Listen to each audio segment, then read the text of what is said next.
Hi everyone, it's Chloe back here again today, and today we're going to talk about rain in the ocean, or more specifically, runoff and how it affects the ocean. So let's get started. So I'm sure you guys have all seen a pH scale. If not, you've probably heard of something being acidic or something being basic. So a pH scale. In chemistry, pH is a scale used to categorize the acidity or basicity of an aqueous solution. And an aqueous solution is basically just a liquid. And I'm sure in previous lesson we talked about the greenhouse effect and how the Earth's atmosphere is keeping in carbon dioxide, which is keeping the Earth warm. Well, the carbon dioxide that's being trapped from the atmosphere is actually affecting the ocean. So here you can see a graph and a picture of how the carbon dioxide is entering the ocean and basically turning into something that's making the ocean water more acidic. So what else can change the pH of the ocean? Rain. So in San Diego County, we have gotten almost 10 inches of rain so far this season. Of course, this was last year, based on the 2019 season, just because the rain season obviously is not over for 2020. But rain also can affect the pH of the ocean.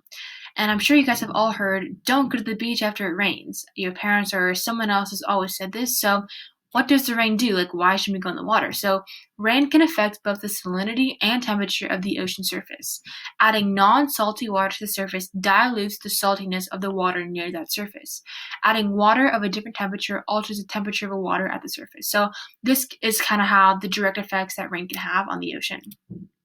So what else does rain do to the ocean? I'm sure you've all seen this in your neighborhoods.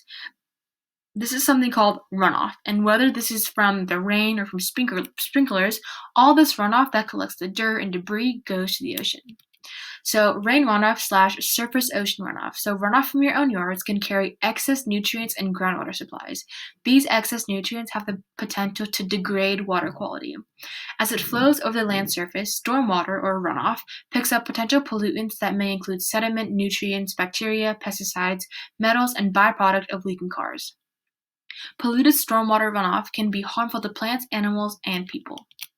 So, what have we learned from this? So, rain is fun, but sometimes not for the ocean. Sediment deposited into the marine environment can be stressful to marine life for a number of reasons. Larger particles can harm organisms, small particles can interfere with gills, and sediment can block sunlight from reaching photosynthetic life. And what I mean by that is that extra sediment can create more shade for the coral reefs at the bottom of the ocean. So, with more shade, there's less sunlight and less sunlight to boost photosynthesis. And sediment can also deliver pollutants to the water, bringing attached heavy metals or pesticides into the ocean than perhaps otherwise.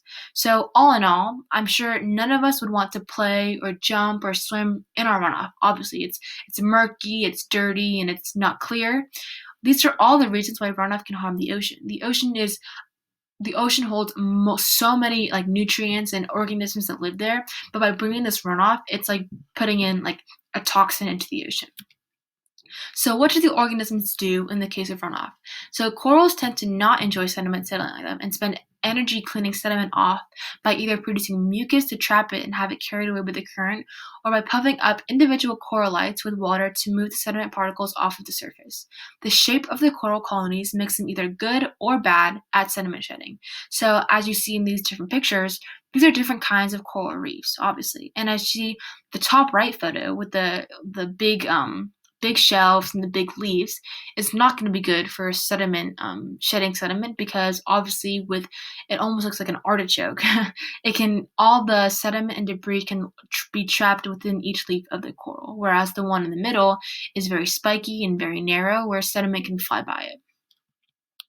So if you want to learn more about ocean pollution and about runoff water and how the sediment can affect the ocean, go to our website to learn more about a video and maybe a game on about this runoff water. And I'll see you guys next time.